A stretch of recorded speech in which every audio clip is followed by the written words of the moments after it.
O emprego dos derivados da maconha na medicina ainda é um assunto polêmico. O tema levanta controvérsias relacionadas ao seu uso, cultivo, regulamentação e prescrição.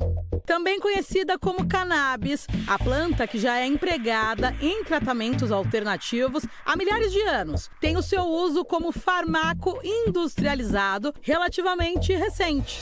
O canabidiol, conhecido como CBD, é um dos componentes mais abrangentes da erva e até 2015 pertencia à lista de substâncias proibidas pela Anvisa, a Agência Nacional de Vigilância Sanitária.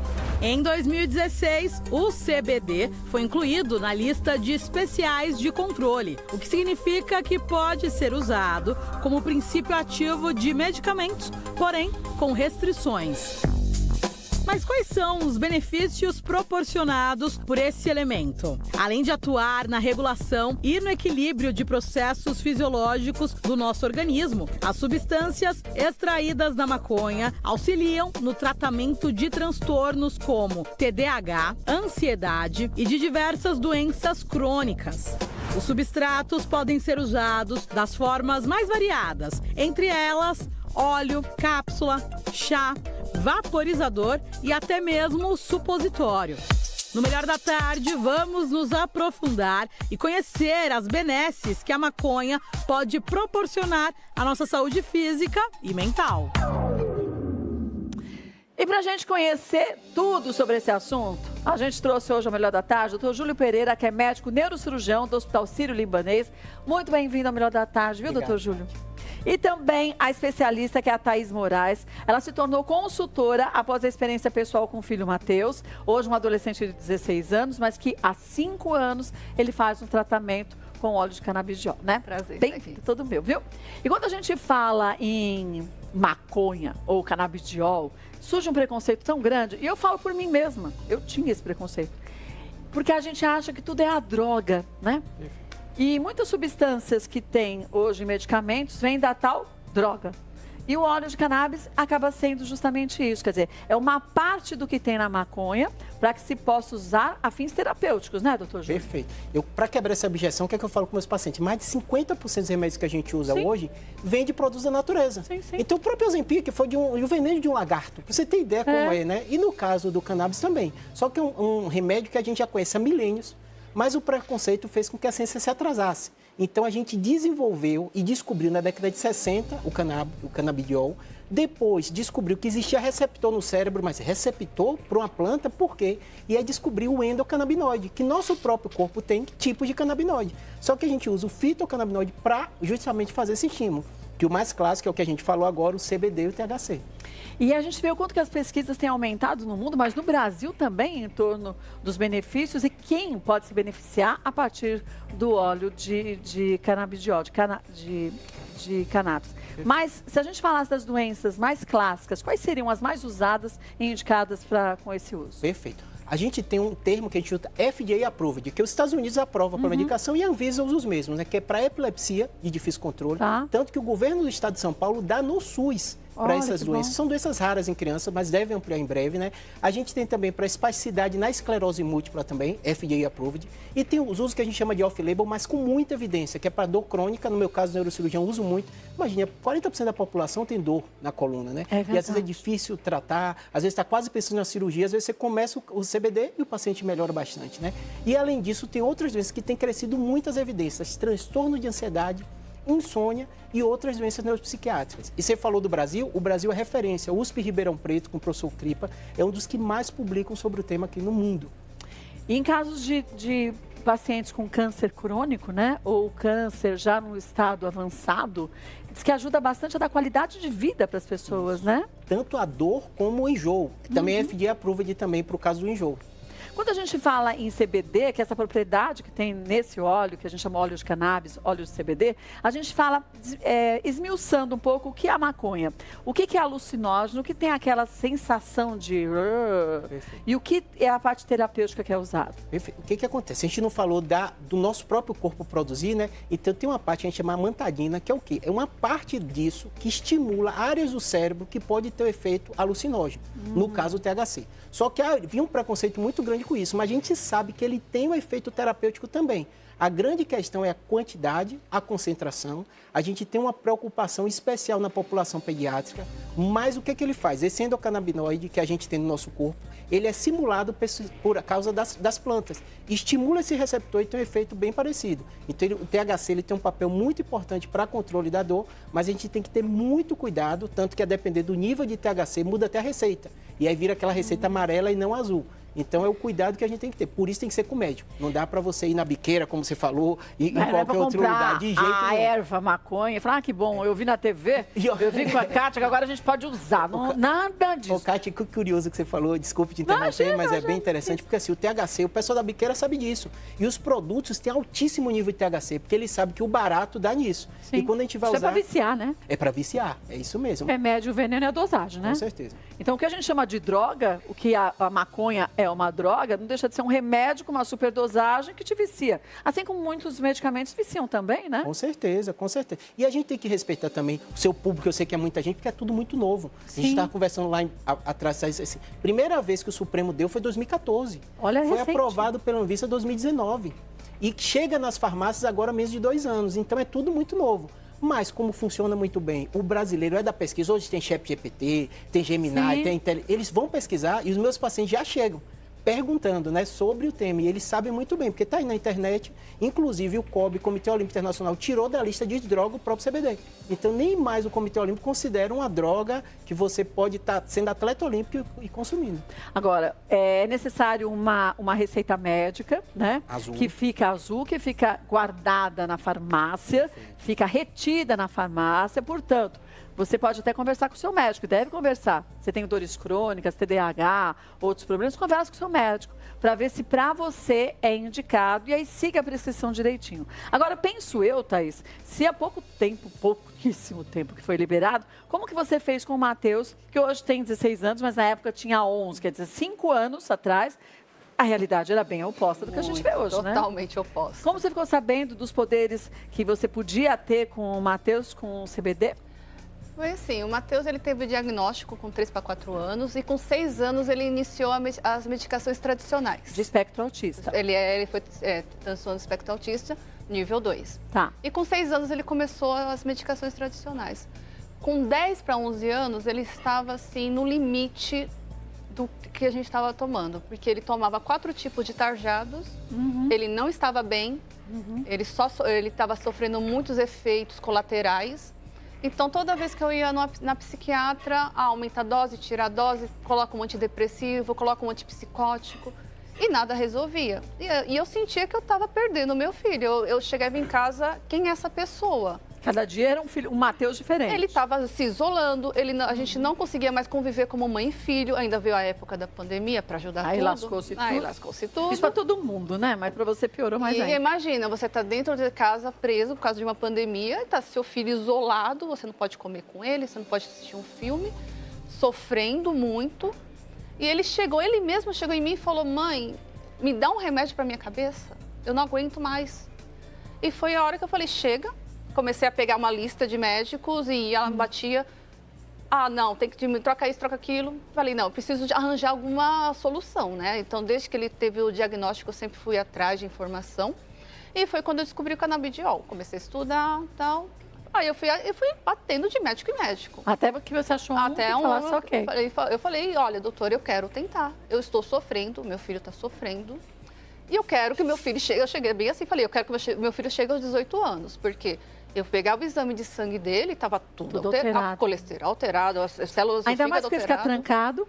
E a gente sabe que a maior parte das pessoas que têm espectro autista já têm o hábito de ficar fechado, isolado. né? Eles são mais isolados.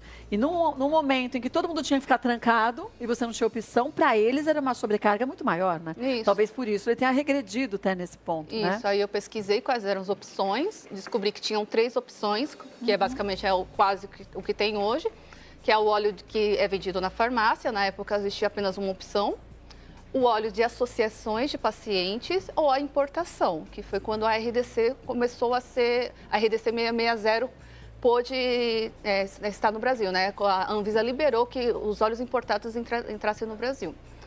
Aí eu falei, vamos nas 3 opções, vou tentar a da associação. Mas 5 anos atrás era caro para dedéu, né? Sim, o da farmácia custava R$ 3.500. Imagine. Os importados, até hoje, eles são mais em contas, mas o que pegava, assim, era o frete, né? O frete sempre foi muito alto. Na época, o frete ficava em R$350. O que deixava também muito caro. Hoje em dia, esses fretes estão na volta de R$150, às vezes consegue até por 100, mas ainda assim, né, é R$100 só para trazer. E quando você começou junto com o acompanhamento médico, sempre bom lembrar, gente. Sim, sempre, até hoje. A ministrar no Matheus o óleo de CBD, o que você percebeu que modificou na vida do Matheus e principalmente na qualidade de vida dele? Primeira coisa que eu percebi foi que ele antes dormia e se batia muito. Era a noite inteira quase quebrando a cama, né? Ele tinha um sono agitado. Primeira coisa que eu percebi foi o sono dele mais regulado. Ele também estava muito inchado por causa dos remédios que ele estava tomando. Que eram muitos, né? Muito. Então ele estava muito inchado. Ele teve uma perda de peso de 8 quilos no primeiro mês. Nossa, que era só inchaço. Olha isso. Muita coisa. Era absurdo. Porque ele tinha uma compulsão alimentar muito grande. Ele tomava muitos remédios, ele tinha uma compulsão. Então ele comia até passar mal. Olha. E mesmo assim, às vezes passava mal, continuava comendo. É como se ele não tivesse um filtro de limite, né? Não, passa mal, mas continua comendo. E aí eu percebi que ele foi melhorando. Eu falei, opa, comecei a chegar. Aí ele tomava 4 medicamentos. De primeira a gente já tirou 2. Falou, não, chega. Os outros 2, aí a gente depois eliminou o terceiro. E o quarto deu um pouquinho mais de trabalho de eliminar. Fomos diminuindo aos poucos, né? Porque, infelizmente, esses medicamentos, eles fazem muito mal ao corpo. E não você pode não pode cortar rigidamente, de uma forma rígida, né? Aí eu comecei... desmamando, tem que Isso, desmamar, tem que fazer o desmame. É bem isso. E aí cortou o 4º medicamento Aí também. eu cortei o 4º medicamento, aí durante um bom tempo ele ficou só com canabidiol. Aí agora ele entrou, atualmente ele está no ensino médio. E a gente percebeu que algumas dificuldades dele era do TDAH, ele tem TDAH. Então a gente entrou com um novo medicamento para TDAH e a gente está agora trabalhando, a psiquiatra dele em conjunto, né? Do medicamento para o TDAH mais o canabidiol. Mas você já percebeu uma diferença no Matheus? O Matheus, ele era uma criança que se batia muito. Ele tinha uma autoagressão. Ele nunca me agrediu, mas ele se machucava demais. Então eu vejo hoje em dia ele não faz mais isso. Ele estava sentadinho ali, eu lá. acenei e falei, ai, Matheus, ele levantou, acenou para mim. É o que é difícil muitas vezes de você ver essa socialização. E quando eu acenei para ele acenou, eu pensei, cara, que legal. É sinal. E outra, né? Num ambiente desconhecido, com muita gente que ele não conhece, numa televisão que deixa todo mundo muito tenso, e ele de boa, sentadinho lá, acenando, como se estivesse em casa. Sim, o Matheus, ele é outra pessoa depois do canabidiol. Incrível, né? Ele é mais calmo, mais centrado, senta para fazer a lição, faz as atividades. Meu filho pega ônibus sozinho, ele se troca sozinho. E que, para os autistas, isso é uma... Pra gente falando assim, nossa, que novidade, não, né? Mas não é novidade, não. Mas para um autista é muito estímulo, é muita coisa para se fazer. E a liberdade para ele, ao mesmo tempo, traz uma satisfação pessoal e um sentimento, né, de vitória, de conquista. Também, né? Todos os dias. Isso mexe com a autoestima, traz confiança e os impactos positivos para você também, para a família enquanto mãe, né, Thaís? Hoje no dia a dia, né? Sim, porque eu e ele apenas, né, em casa. Então eu falo, Matheus, a gente não temos para quem correr, então eu preciso que você me ajude. Ainda bem que você tem a ele tem a você. Eu te ajudo e você me ajuda. É bem assim. Hoje você conseguiu, pela justiça, o direito de você plantar a cannabis, então você tem em casa. Tem. Foi simples isso? E por que você fez essa escolha? Não era mais fácil comprar o óleo e pronto? Então, na época, eu comecei a fazer a pesquisa, né? Ver quais eram as opções. E eu queria um óleo de qualidade, né? E existiam os meios de judicializações, conseguir judicialização, que o plano de saúde pagasse por um tempo. o tratamento para ele, mas eu penso assim, o meu filho vai ser autista pro resto da vida. Sim.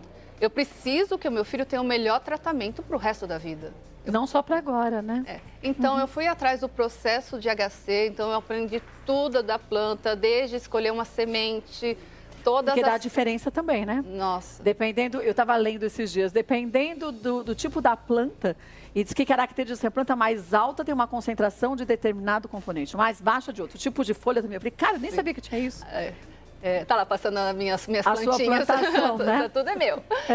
E assim, escolher, só para você ter uma noção, só de sementes no mercado, de banco de sementes, existe mais ou menos umas 900 tipos. Nossa, e você teve que escolher qual era ideal para o problema dele. Primeiro eu tive que aprender por que tem tantos tipos, tá?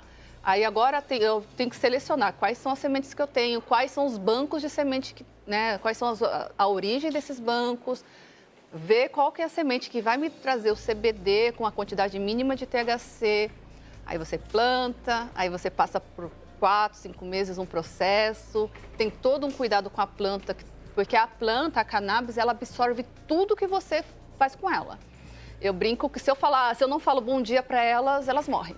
Ela absorve de uma forma negativa. Ela absorve, é terrível, porque ela é muito sensível. Então, tudo que você coloca no solo precisa ser de qualidade. E diferença de temperatura, umidade temperatura, tem na fase de vegetativa, elas têm que ter 60% de umidade, mas quando elas vão para a floração, elas têm que ter 40%. Nossa, você virou uma PhD? Tem que tomar cuidado. Tem que ter dedicação, hein, Caio? É uma dedicação. É uma super mãe. É uma super mulher, porque passa esse conhecimento para outras famílias entenderem, né? Agora, a gente tem o Dr. Elton Fernandes, que é advogado especialista em direito da saúde, para falar com a gente. Dr. Elton, mais uma vez, bem-vindo ao Melhor da Tarde. Prazer revê-lo por aqui. É um prazer meu, Kátia. É um prazer para mim estar aqui com vocês. Estou ouvindo o programa. E é muito interessante essas histórias todas e a história da mãe, sobretudo, que ilustra muito bem a batalha. E quando a gente fala como a Thaís conseguiu, é habeas corpus que se diz? Quer dizer, é habeas corpus? Para conseguir plantar? Pode ser? É muito difícil de se conseguir. Quem consegue e com qual documentação do médico essa pessoa pode começar a plantar fazer a sua plantação de CBD para o consumo indicado médico? Maravilhoso. Nos tribunais aqui, por exemplo, nos estados em geral, ainda há alguma polêmica, mas, sobretudo, quando esses processos chegam a Brasília, os tribunais superiores lá em Brasília têm concedido largamente o direito de plantio. O que eles têm exigido com tudo? Basicamente, aí tem sido exigido uma boa comprovação, né, uma boa prescrição médica, explicando o porquê que precisa, muitas vezes explicando que é refratário, que já usou outros tratamentos e que não se adaptou adequadamente a isso. Alguns tribunais exigem, inclusive, que tenha autorização da Anvisa para importação, embora aqui, por exemplo, a gente não está falando que vai importar, a gente está falando que vai cultivar, mas a gente vê decisões judiciais exigindo isso. E alguns, por exemplo, vão até colocar ali, né, a limitar a quantidade de plantas que podem ser cultivadas. Tudo isso sempre precisa ter uma boa indicação técnica médica. E aí, claro, quanto melhor for fundamentado o relatório, maior a possibilidade que esse beneficiário vai ter de conseguir isso. Isso é feito com uma certa facilidade, rapidez ou não? É rápido, sim, porque você pode pedir nesse tipo de processo o que a gente chama de liminar, que é uma decisão judicial provisória para que você não tenha que esperar o final do processo. Um processo, como um procedimento judicial, vai levar muito tempo, mas uma liminar pode ser rápida para que você possa iniciar. E aí a pessoa também passa por algum tipo de acompanhamento, vamos dizer assim, para saber se a pessoa está comercializando esses produtos, tem isso, essa checada, vamos chamar assim, para ver se não é... Porque a gente sabe como é, né? Existem pessoas e pessoas. Hã? Pode existir isso, porque assim, o que se obtém no final de contas é o que a gente vai chamar de um salvo-conduto, quer dizer, a possibilidade que a família tem de fazer o cultivo, sobretudo naqueles casos em que a família demonstra que tem a indicação, que tem aptidão para fazer esse cultivo.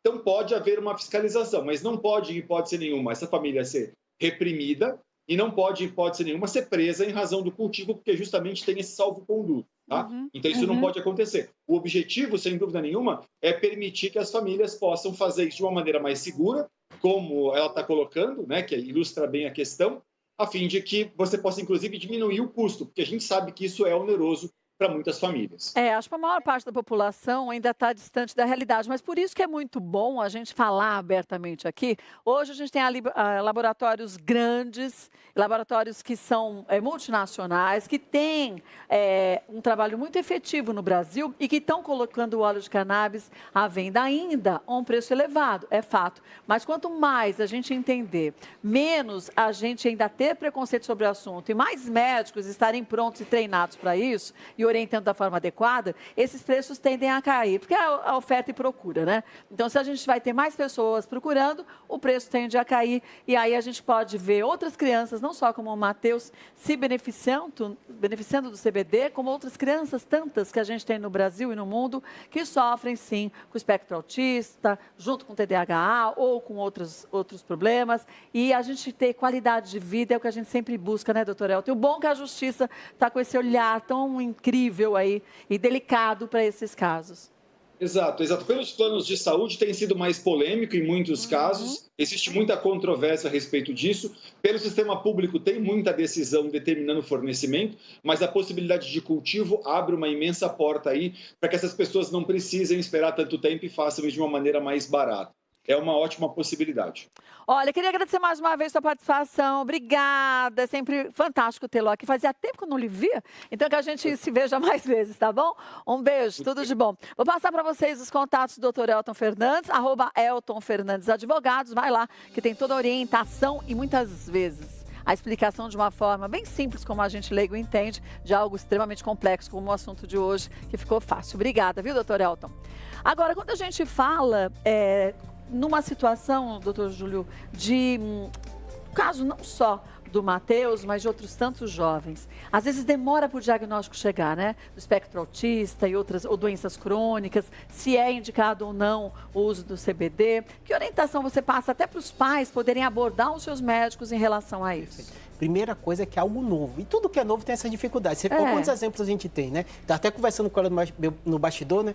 Minha experiência de prescrever, a pessoa compra na farmácia, porque tem as miligramas, tem a quantidade, é uma forma segura. Mas existem várias opções. Ela falou, né? Tem a plantação, que tem que ter toda uma tecnologia por trás disso, né? Para ver quantos miligramas. Tem a questão da importação. E no caso eu digo o seguinte, se você tem dor crônica, epilepsia de difícil controle, qualquer tipo de doença, como a gente citou aqui, procure. Teve agora um senador da República mesmo, né, que usou para Parkinson, né? Sintomas não motores. E a informação brasileira é bom por isso, né? Programas como o seu mostram e vá atrás. Converse com o seu médico, fale de forma aberta, sem preconceito, porque é um remédio como outro qualquer. E eu vou falar uma coisa para vocês, a Regina sabe disso. A gente estava com um bate-papo aqui no intervalo, há um mês atrás, mais ou menos, com o doutor Renato, que é nutrólogo, e a gente falava, eu falava que eu tinha TDAH e que tinha hora que eu também tenho hiperatividade, então parece que é difícil você focar, e isso às vezes faz a gente perder qualidade profissional, mas pessoal, porque você exige de um desgaste muito grande para você ter atenção. Então, por exemplo, num dia que eu estou muito dispersa, eu acabo o programa e eu estou cansadaça, porque suga a energia da gente. E ele falou, você conhece o óleo de CBD? Eu falei, não conheço. E a gente estava juntas, né? Foi. Falei com o meu neurologista. Ele falou, Kátia, pode tentar, isso é bom. E eu estou usando, o Rodrigo está usando por problemas também. E ele, na verdade, tem déficit de atenção. Então, aí a gente começa a ver o quão amplo é isso e o quanto importante é as pessoas falarem quando usam e os seus benefícios, que eu me sinto mais calma, eu não tenho mais pensamentos múltiplos como eu tinha. Eu estava pensando aqui, vinha outro pensamento e outro, eu alimentava todos, então dormia com o sono agitado, não acordava cansada, não era descansada, acordava parece que faltando alguma coisa, faltou dormir, parece que eu dormi 1 hora.